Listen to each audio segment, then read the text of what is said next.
Welcome, Saturday Night Online. Miss Katy Perry is in Thank you the very studio. much. Feels good. My love, it's always an honor, a pleasure to chat with you. We've been through so much together. Yeah, I would say I consider you a friend, I would say that too. and it's so cool What's your to name watch. No, my God, I'm just kidding. You threw me on blast. You can follow me on Twitter. That would help at What is your Maxwell's Twitter name? house. Maxwell's house. Oh wow! Oh, I'm blushing. I thought for sure the coffee company would have No, that one. I own that. I got that. God, I want to talk about Twitter because last night I put out a tweet. Actually, it was the very first time that I heard Roar. I put out a tweet. And I want to kind of not verbatim read back what I wrote to you, but I basically said, you pretty much suck at writing songs that are not good. You have like Oh, that's a 179 billion hits. Oh, that's a very nice compliment. It's so awesome to watch you put yourself into all this music and to come out with so many success stories. When you do that, when you go in the studio, how does it feel for you to know that you're going in there working your butt off and that so many fans are gravitating towards what it is that you're doing? I think if I just continue to connect with the first reasonings why I wanted to be a musician and the reason why I thought that I had a place in music, which was because I felt like I was bringing an honest perspective. I was bringing a different perspective. I think if I can continue to remind myself of that, then that will always serve me well. Mm-hmm. And I just like to, I kind of, it's not like I'm trying to be relatable. I just am trying just to be me, and somehow that works. And I dig deep for important subjects. And this subject for Roar was about how it was important for me to stand up for myself finally. Because it's not a song about anyone else. It's about me getting in my own way. Yeah. You know, and sometimes that can be your biggest thing. It's your biggest person. Yeah, as a singer-songwriter, is it difficult to challenge yourself, and when you have so many other people who are telling you a direction to go in, this is what it is that we expect of you. Nobody really actually tells me, and the good thing is that my team trusts me. I'm pretty lucky, but I know that I've earned some of the respect and the trust. But my team kind of just let me go, and I went and I said, I want to work with these people. I want to go to Stockholm. I want to go back to Santa Barbara, which is my hometown, and just go there and kind of hibernate and slow cook some songs. And I did a lot of work on myself. It was a time of, I started in November of last year, and it was a time of self-reflection. A lot of things were changing in my life and evolving, and I had been through so many ups and so many downs. Like, for instance, I wanted to call the record for a minute adult reality, which is like the sister to Teenage Dream, because I felt for a long time I was like, oh, I was on this high horse, this cotton candy cloud, and then I got punched in the face.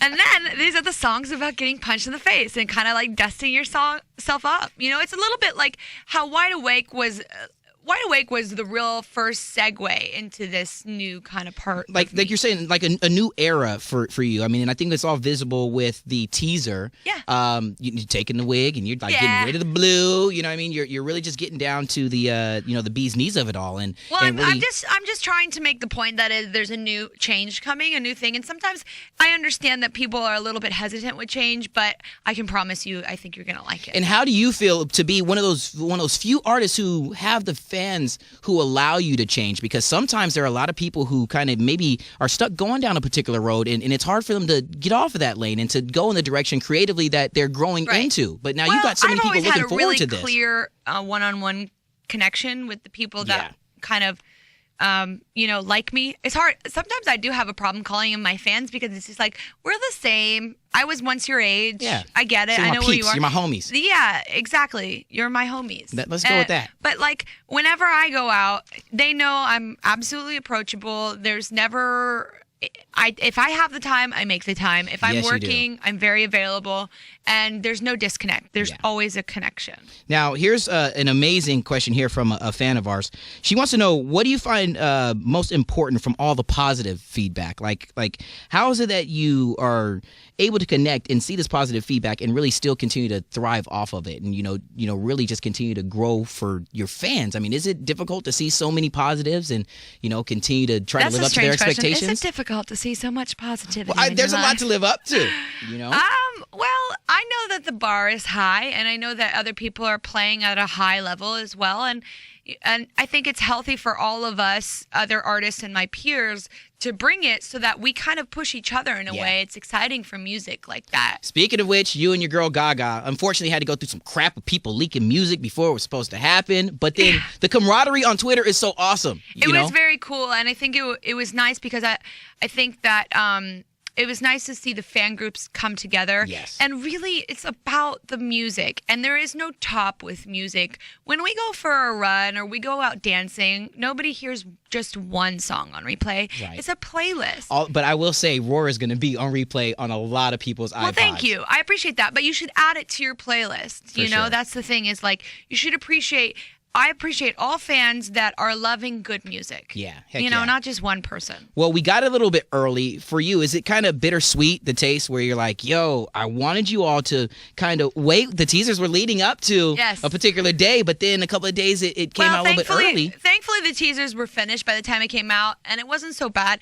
I don't encourage leaks, but they do happen, and, we just take certain precautions. We just want to roll out some magic for you. That's all. It's like your little brother coming into Christmas and opening up your present. Time out for a second because I'm going to get to that in just a little while. Because it's like, I can promise that you. was my Christmas present. Yes. I would... 1,000%. Oh my gosh. All right. We here with Saturday Night Online, we allow some of the Katy Cats to ask some of the questions. So I'm going to Katy Cats, Katy Tigers. throw these out here. You guys, you are some of the most fierce animals on the planet. Yes, fierce and I love is a good word. Very fierce. And Yolanda from area code 212, she texted in the question, wanting to know about your style. Thrift shopping or vintage, for vintage clothes or high-end boutique? Because that jacket you got is kind of awesome. Thank you. Yes, the one that I'm wearing in the single artwork that you see on iTunes, that's vintage as well. I go through so many different phases. Right now, I am wearing a velvet vintage Betsy Johnson. Wow. Yes. Yeah, so, she's awesome. and I'm wearing kind of this silver cowboy western belt. Right now, it's a little bit grungy, alternative. 90s, early 2000s. Okay. It's like Spice Girls meets Courtney Love. At KatyCat456 on Twitter, tweeting the question, VMAs, can you tell us if you're showing up or not? Yes, it's announced. I am playing the VMAs. There it is. Round of applause for that. Because we were so excited, not only for the massive event we have coming up in Vegas in a couple of months, but the I'll VMAs. Be on iTunes. We're pumped for that. Exactly. I'm very excited. I've had to keep that secret for a long time. Gosh, I gotta keep so many secrets. I know, dude. I'm here to just let you lay it all out there, girl. You can lay it all. This is from Veronica Shelton off of Facebook. Who do you low-key creep on Twitter? You only follow like 100 and something people, but like who is that one person that tweets that you're like, oh my God, I was waiting for her or waiting for him? Well, I love Lena Dunham's tweets. Okay. I love, she's from that TV show Girls, and she's really funny and relatable, of course, as she would because she writes that brilliantly relatable TV show. And my friend Allison Williams is on it, and I love that show.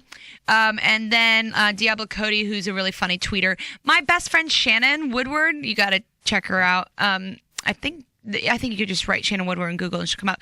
But she's hilarious, too. So I follow a lot of funny girls. Funny girls. Yeah, I am. Strong funny girls. Strong funny girls I love. Bring it on. All right. This is from Kristen from Philly. Facebooked in the question. She says she had a chance to smell the sample of Killer Queen in the September issue of Teen Vogue, right? Well, good girl. Is there? She's on it. Good. She's wanting to know can the Katy Cats expect a launch anytime soon? Yes, they can. It's coming in conjunction with all the other things that are coming with this record, but the Killer Queen fragrance, which is the third fragrance in the family, and this is the third record, so there's kind of some symmetry, and I will be out there, and you'll be seeing me for promotions for that stuff. It's going to be big because I'm now under the umbrella of this big company named Coty, who's kind of brought me under their wing, and now I just have so much more to play with. Here we go. Two more. I want to throw this one out from at Katy Have My Baby on Twitter. Okay. What's worse, Katy? What's worse?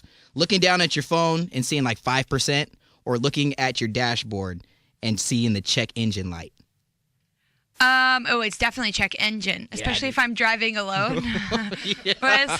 Because I'm just like at the oh mercy of anyone. But I presumably have a full battery, so I can just call up one of my minions.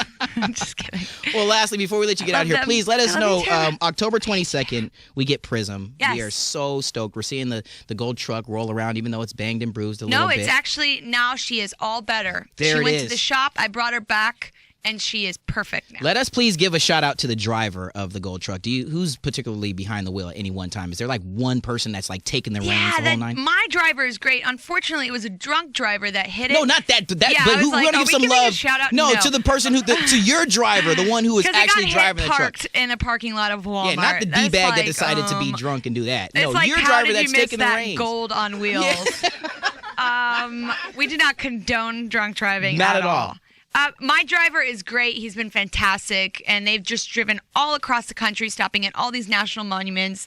It's just been a really fun way and personal way to put out the message that there's a record coming, because whenever someone sees it on the road or parked or whatever, they tweet me and I tweet them back. You're right there. Exactly. You are so connectable, so relatable, like we said earlier. You're just so you. And since the very first day we came in and did like some Dance Dance Revolution crap. Thank when you. we were like Vans Warped Tour, only girl on the Vans Warped Tour, you remain to be that same. I was basically wearing the same thing on that tour. The same young woman who Thank you. has just allowed us to grow along with you. And Don't ask all the people that work really closely with me about that, though. They'll say something different. I'm just kidding. Will. Not at all.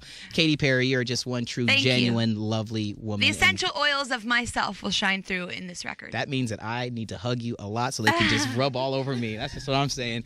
A Saturday Night Online, live with Romeo exclusive with Katy Perry. Thank you, my love. Thank you. You're the best.